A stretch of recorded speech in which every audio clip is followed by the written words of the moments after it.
బతికేస్తాడు, లేదా మగాడు ఏదనుకున్నా సాధించేస్తాడు. మగవాళ్ళు గొప్పవాళ్ళే, కానీ వాళ్ళని గొప్పవాళ్ళుగా తీర్చిదిద్దింది మాత్రం ఒక ఆడదే. ఆడవాళ్ళు చిరునవ్వు వెనక దాచిన కన్నీటి మహాసముద్రం విలువ ఇప్పుడు నీకు చూపిస్తాను, చూడు.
క్షణం ఆడది మీ కళ్ళ ముందు కనిపించకపోతే ఆగలేతుంది. అబ్బా ఇప్పుడు ఈ బట్టలంతా ఉతికి ఇల్లంతా చదరాలా?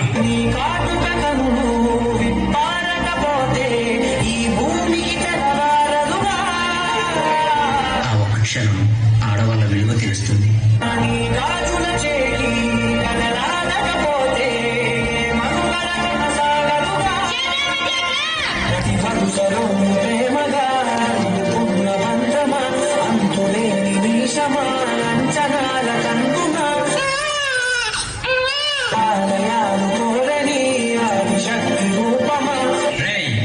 ఈసారి కూడా ఆ పనికి మళ్ళీ ఆడబిడ్డనే కంటే నా వంశం ఇక్కడితోనే ఆగిపోతుంది. ఈసారి మగబిడ్డను కలగకపోతే నువ్వు వేరే పెళ్లి చేసుకుని నా వంశాన్ని నిలబెట్టాలి, అర్థమవుతుందా? మావయ్య మీ ఇంటికి వారసునిచ్చా.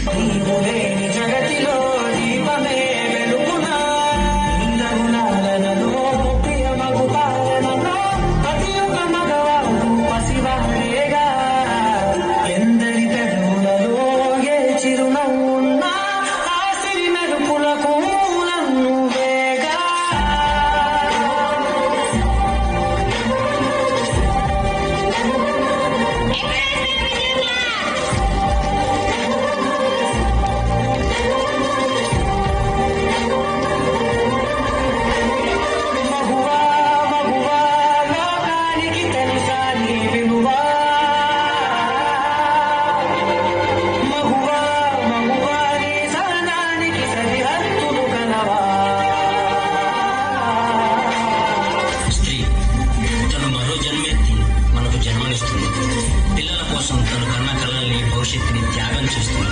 ప్రతి మగాడి విజయం వెనక ఒక ఆడది ఉంటుంది అంటారు. వెనకలేదు, వెనకబడే ఉంది. మనం కింద పడితే అమ్మా అంటాం. అలాంటి స్త్రీని పడేస్తూనే ఉన్నాం, అగాధాల్లోకి పడేస్తూనే ఉన్నాం. ప్రపంచం ఎన్ని సంఖ్యలు వేసినా తన ప్రపంచంలో తాను స్వేచ్ఛగా ఎగిరే పక్షే స్త్రీ. దయచేసి పంజరంలో బంధించకండి. అవును, మగవాళ్ళు గొప్పవాళ్ళే,